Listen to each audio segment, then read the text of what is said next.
La Première Guerre mondiale, première partie, les causes, le déroulement et le bilan. Nous sommes à Sarajevo le 28 juin 1914. C'est une très belle journée et chacun profite des premiers jours d'été.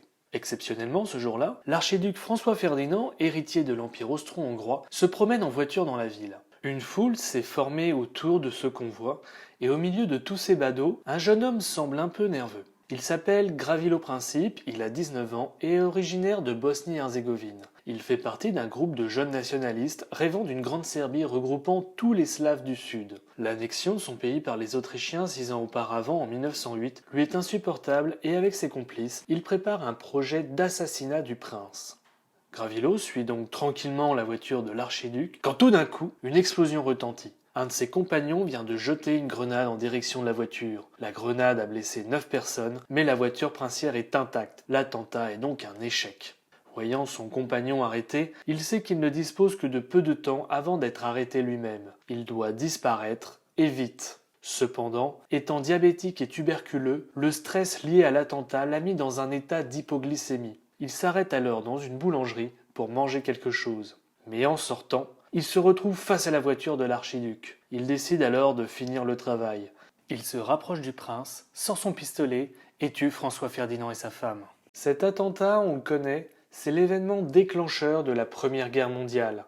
Une étincelle qui met le feu aux poudres dans une Europe qui connaît des tensions depuis de nombreuses décennies. D'ailleurs, au moment de l'attentat, deux camps sont déjà formés, la Triple Entente et la Triple Alliance. Pour comprendre la formation de ces deux camps, il est nécessaire de revenir un peu en arrière. La Triple Entente s'est construite avec les Français et les Britanniques.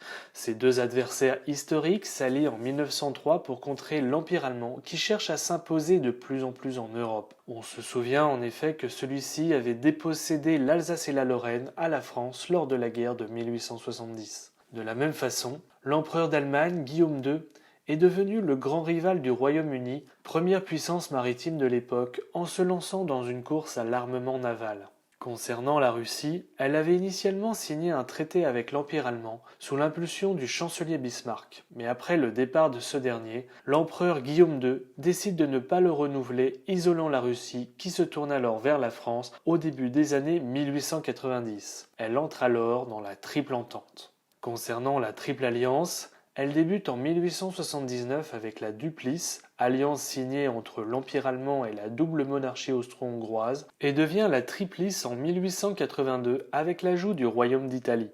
Mais la formation de ces deux camps ne signifie pas que tous ces pays ont un intérêt à rentrer en guerre. L'Italie, tout d'abord, bien qu'ayant adhéré à la Triplice en 1882, se déclare neutre dès le début du conflit. Cette position arrange bien la France qui n'aura donc pas à défendre sa frontière avec l'Italie et qui pourra concentrer toutes ses forces au nord-est contre les Allemands. A l'inverse, les empires allemands et austro-hongrois, eux, ont besoin d'une guerre pour renforcer l'unité de leur empire. Composés tous deux de populations de cultures voire de langues différentes, des souhaits d'indépendance se manifestent assez régulièrement. La guerre de 1914 est alors perçue comme un bon moyen de maintenir la cohésion de chaque empire.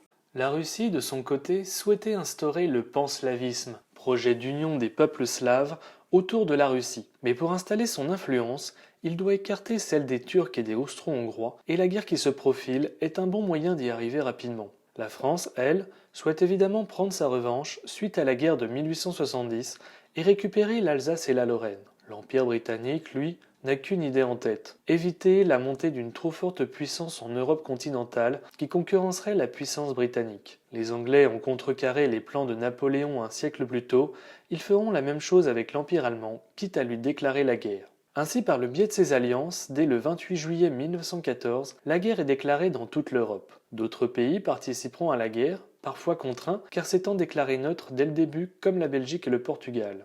Mais en août 1914, la Belgique est envahie par l'Allemagne et doit s'engager aux côtés de l'Entente pour repousser les envahisseurs. Le Portugal, lui, se joindra à la Triple Entente en 1916 suite à la déclaration de guerre par l'Allemagne. Concernant les pays qui rejoignent la Triple Alliance, il y a l'Empire ottoman, surnommé l'homme malade de l'Europe à la fin du 19e, qui s'est allié avec l'Allemagne dans les années 1880 et qui s'engage à ses côtés en 1914, espérant récupérer certains territoires comme la Grèce et l'Albanie. Il y a enfin la Bulgarie qui rejoint les empires allemands, austro-hongrois et ottomans en 1915. Ayant perdu certains territoires durant la Seconde Guerre balkanique de 1913, elle souhaite en récupérer grâce à cette alliance.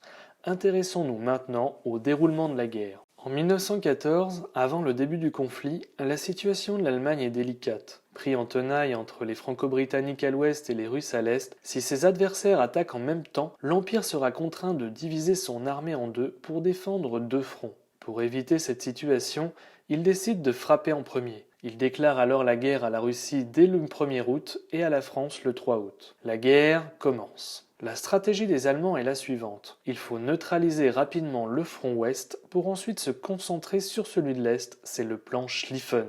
Plus précisément, le plan consiste à contourner les Ardennes par le Luxembourg et la Belgique, prendre Paris, puis repartir vers les Ardennes pour anéantir les armées françaises. Mais le plan ne se passe pas comme prévu. La résistance des Belges et l'arrivée des Anglais retardent les mouvements des Allemands, laissant l'opportunité au général Joffre de contre-attaquer en acheminant rapidement leurs troupes grâce aux taxis parisiens, les fameux taxis de la Marne. Elles stoppent définitivement l'avancée allemande lors de la bataille de la Marne en septembre 1914. Dans les livres d'histoire, on parle le plus souvent du front de l'Ouest car il s'agit de la principale zone d'affrontement. Mais trois autres s'ouvrent parallèlement en Europe. Le front de l'Est, entre les Russes et les Allemands, le front des Balkans au sud de l'Europe centrale, et à partir de mai 1915, le front au nord de l'Italie contre l'Autriche-Hongrie. Oui, car finalement, après avoir déclaré sa neutralité dans le conflit en 1914, le Royaume d'Italie décide de rentrer en guerre aux côtés des pays de l'Entente en échange de certains territoires en cas de victoire.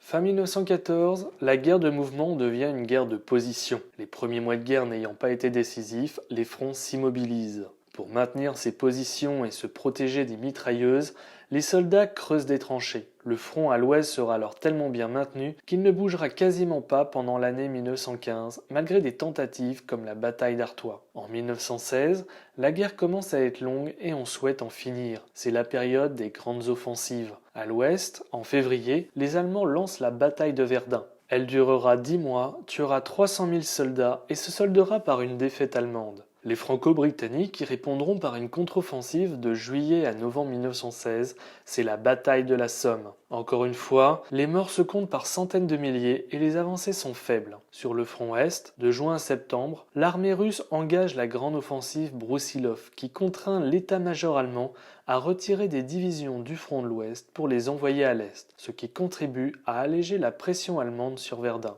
En mer, la guerre s'intensifie également. Le 31 mai 1916 a lieu la bataille de Jutland, au large du Danemark, entre les Britanniques et les Allemands. Ces derniers souhaitent casser le monopole anglais sur la mer et empêcher le ravitaillement des troupes franco-britanniques. Après la bataille, malgré les fortes pertes britanniques, les Allemands n'oseront plus sortir leur flotte. 1917. Les soldats sont à bout de nerfs et des mutineries éclatent dans tous les camps. La bataille du chemin des Dames, menée par le général Nivelle, et l'offensive de Trou. On comptera 200 000 morts du côté français et très peu d'avancées. Et pourtant, cette année-là, deux événements vont pousser les Allemands à reprendre la guerre de mouvement, faisant basculer la guerre dans sa phase finale. L'entrée en guerre des États-Unis en avril 1917 aux côtés des pays de l'Entente et la révolution russe en octobre qui arrête les combats sur le front de l'Est. Les Allemands vont pouvoir se concentrer sur le front de l'Ouest et peut-être en finir. La paix de Brest-Litovsk entre les Allemands et les Russes est signée en mars 1918. Le temps que les troupes soient rapatriées sur le front de l'Ouest,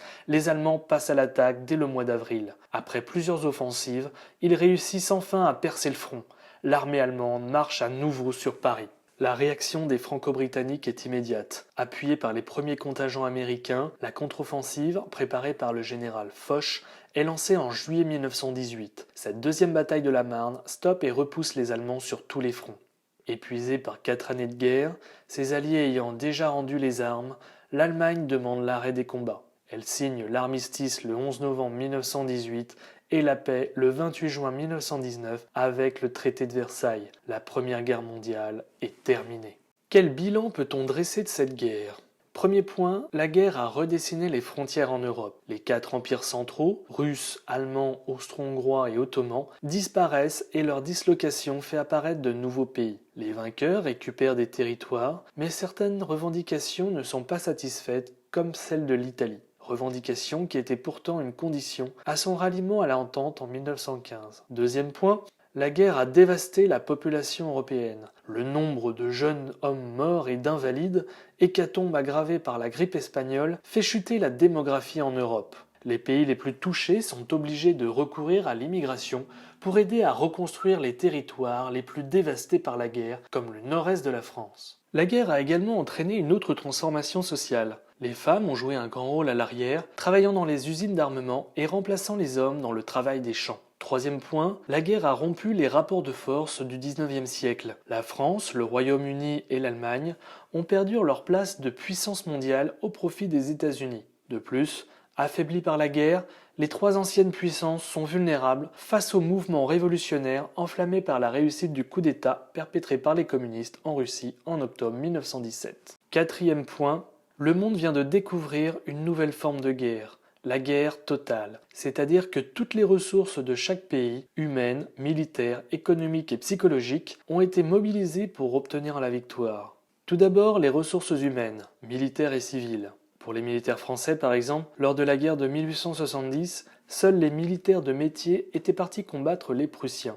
En 1914, c'est différent. La mobilisation générale est décrétée et tous les hommes d'une certaine tranche d'âge sont appelés sous les drapeaux. C'est la première fois en France. Concernant les civils, les femmes et les peuples colonisés sont mobilisés dans les champs et les usines pour remplacer les hommes partis au combat, mais les civils sont également touchés par la guerre en tant que victimes collatérales. Il y a ceux qui supportent les armées ennemies dans les zones occupées, en Belgique et au nord de la France, ceux qui subissent les bombardements, des villes comme Reims sont complètement détruites, ou encore ceux qui sont impitoyablement massacrés, comme les Arméniens par les Turcs.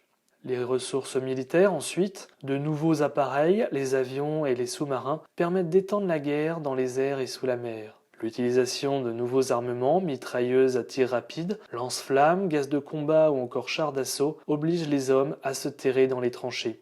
Les ressources économiques ensuite, les industries se transforment en industries de guerre pour produire des armes, c'est le cas de l'entreprise Renault qui fabrique des obus. Des emprunts sont également contractés auprès de la population et auprès de pays amis, principalement les États-Unis, pour payer la guerre.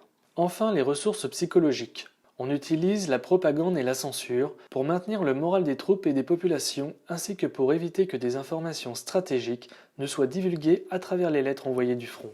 Pour conclure, la Première Guerre mondiale fut une guerre très nouvelle, tout d'abord par son caractère total, mobilisant un pays entier au service d'un seul objectif, la victoire, par sa violence ensuite, qualifiée d'extrême par les historiens, des militaires déchiquetés par les mitrailleuses, des villes et des régions dévastées par les bombardements, ou encore des civils massacrés en Turquie.